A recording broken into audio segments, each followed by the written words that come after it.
Hi everyone! Shoutout sa inyong lahat dyan. Update sa aking video. May kwento lang ako about sa amo. Kasi ang dami ko na napuntahan na bansa. Pero ngayon lang ako nagkaroon ng kasama dito. Punta na ako ng Aliwan go!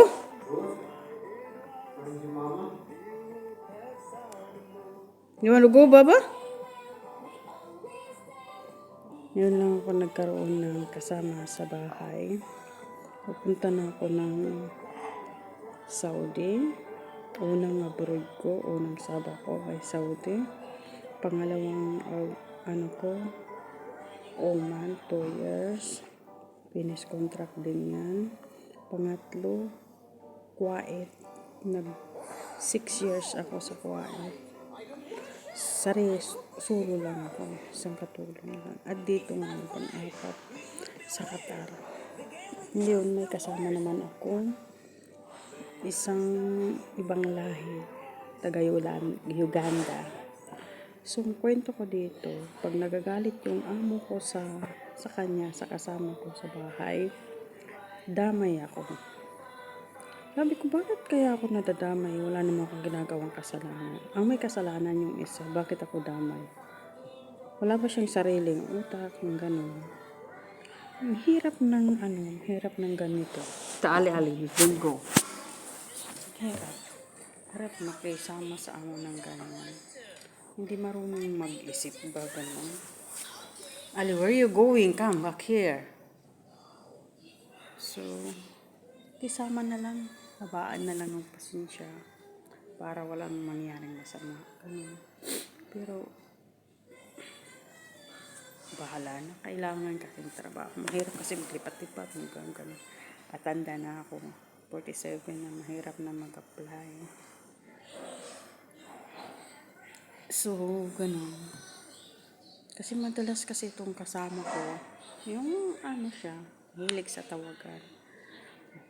Puro tilibaba. Yung marami siyang sabi nga niya sa akin, marami daw siyang boyfriend. Pero hindi naman ibig sabihin kasi hindi kami bawal sa cellphone. Nakakunik kami sa wifi niya. Kaso lang pag nagalit yung amo ko, patay ang wifi. Damay ako. Nagalit sa kamukha niya sa mukha. Pati ako, dadamay. Patay din ang wifi. Okay lang yan. Diyos, bahala na lang sa kanyang Diyos. Diyos ko na lang kung anong ginagawa nila sa akin. Okay lang. Okay naman ako dito. Wala namang problema. Kasi, pag magalit kasi yung amo ko, siya, hindi yung ibang Arabo na ganun. Yung amo namin, tahimik. Pag galit yan, diretso papatayin yung wifi. Damay kami dalawa. Isang magkamali, damay. Pero madalas tong isa kong kasama, lagi siyang nagkakamali. Kasi pag tinatawagan ko, katulad ng Biyernes. Diba pag Biyernes, nandito yung mga kamag-anak ng babae. Tuka kasi kami sa pag ako magluto ng tanghalian, siyang magluluto ng hapunan. Magbabantay sa bata naman ako. Yung artery ba kung ganun. So, siya ang sabi ng Biyernes, bali akong nakatuka sa pagluto ng panggabi, hapunan. Busy ako sa kusina, tapos dumating yung kapatid niya, may dalang, alam mo naman kasi sila, hindi makabitbit kahit yung kayang-kaya naman, pwede bitbitin, hindi yan makabitbit sila. Kailangan tatawagin yung katulong. So, ganon. So, ibig sabihin, sa madaling salita, ganon.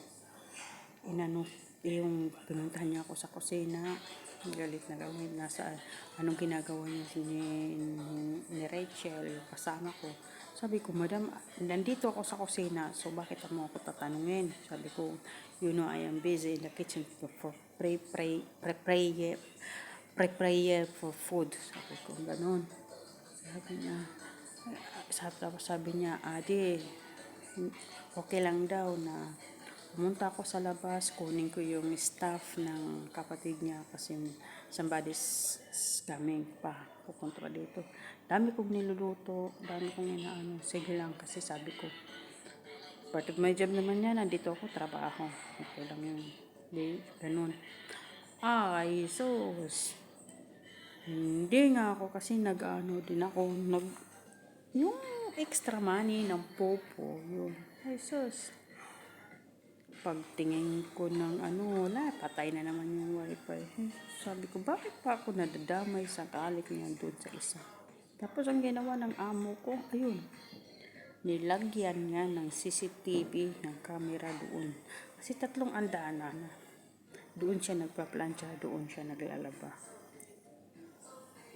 Siya kasi, dati, ang nang hindi pa pumapasok tong maliit naming alaga,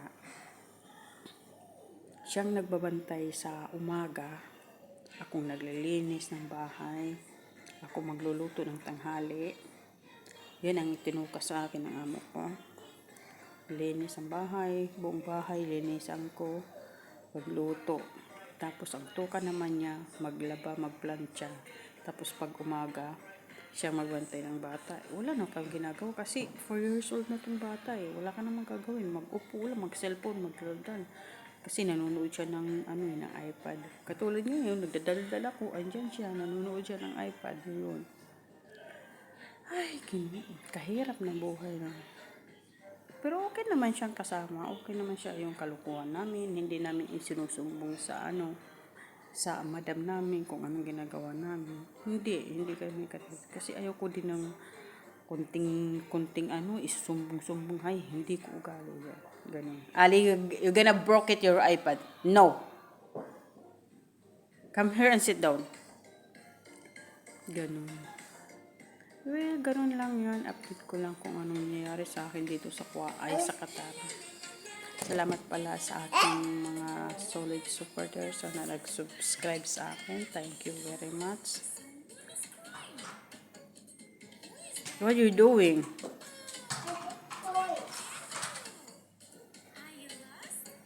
Salamat guys. Thank you for watching. Sana suportahan niyo pa rin ako kahit ganito lang yung video ko kasi minsan lang Don't go up, no? Mafi ahad. Be monster up. Wow. Yeah, come back here. Bye. Bye everyone. Thank you for watching. Bye-bye.